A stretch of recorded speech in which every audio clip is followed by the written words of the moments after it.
Hello everyone, welcome to Catching the Current. Today we'll share a story that can guide you through an important decision in life, when to start your own business. This is a crucial choice, and without proper planning, it can be risky. Through this story, we'll learn what kind of preparation is necessary before starting a new business. Along the way, we'll also learn some new English words and how to use them in sentences.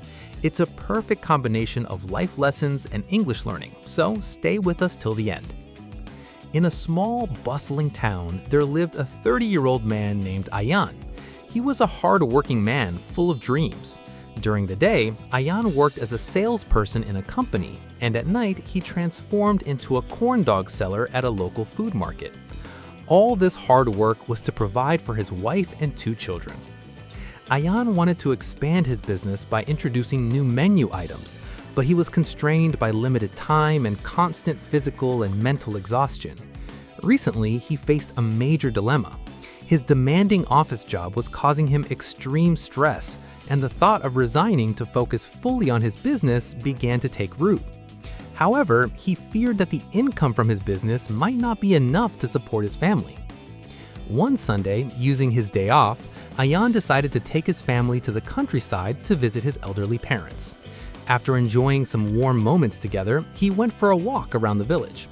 There, he met Mr. Hasan, a local farmer.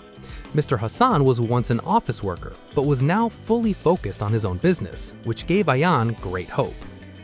Ayan approached him and said, "Excuse me, Mr. Hasan, do you have a moment to talk?" Mr. Hasan, busy collecting chicken eggs, welcomed him warmly.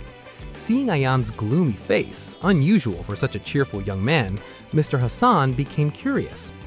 Then Ayan shared everything with him, from his job struggles to his desire to resign and focus on his business. Understanding Ayan's concerns, Mr. Hasan began sharing insights to help him make the right decision. He said, "Ayan, there are at least 7 things you must consider before leaving your job and focusing on your business. Your decision should be based on careful thought and thorough preparation." Ayan listened intently, making sure not to miss a single word. Mr. Hasan continued, "The first and most important thing is to take small steps. A common mistake new entrepreneurs make is starting big without experience. It's like flying a plane without attending pilot school. The risk of failure is very high." He explained how some people build large farms without ever raising a single chicken, stock hundreds of items without selling even one, or open cafes with massive investments without testing small sales first. Many of these businesses fail within a year despite their grand beginnings. Ayan nodded and asked, "So what should I do, Mr. Hasan?" Mr. Hasan replied, "For beginners, it's better to start small, like climbing stairs.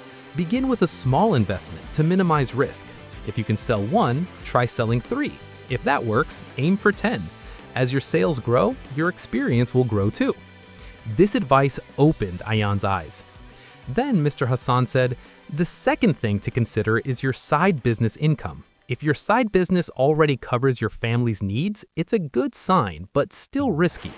A safer point to resign is when your business income reaches twice your monthly expenses. This cushion will give you financial security during the transition." He added that if Ayan resigned, he could use his extra time to open earlier, add new menu items, and grow the business until it reached a comfortable level. Curious to learn more, Ayan asked for the next lesson.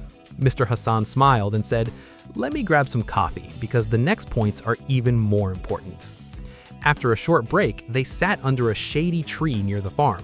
Mr. Hasan continued, "The third thing is having an emergency savings fund. You should have savings that can cover at least 6 months of expenses. 1 year is even better. This safety net allows you to focus on your business without constant worry." The fourth point, he said, is your ability to manage the business. It's not just about having good recipes, Ayan. You must also learn marketing, customer behavior, pricing, and working hours. You can learn from social media and other entrepreneurs, but you must prepare yourself properly. As they watched farm workers tending to the livestock, Mr. Hasan continued, "The fifth point is determination. Starting a business requires strong resolve. You'll face competition, slow sales, and unexpected problems. You must be mentally prepared." The sixth point is stability. Your side business should be stable for at least 3 months. 6 months is even better. Stability shows that your business can survive as a primary income source. Finally, Mr. Hasan said, you must understand the risks. Learn about your market, your competitors, and potential challenges. When you understand the risks, you can create strategies to reduce losses and increase profits. Then Mr. Hasan asked, "So, Ayan, are you ready to resign?"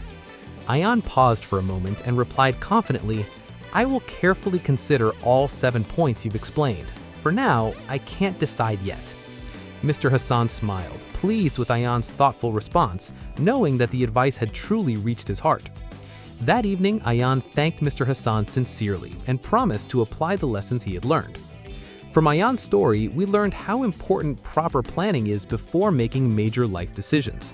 Remember, learning English can be fun when you practice regularly through stories. So keep listening, keep learning, and keep growing. Don't forget to like, comment, and share how this story inspired you. Thank you for watching, and see you in the next story where we'll continue learning together on Catching the Current.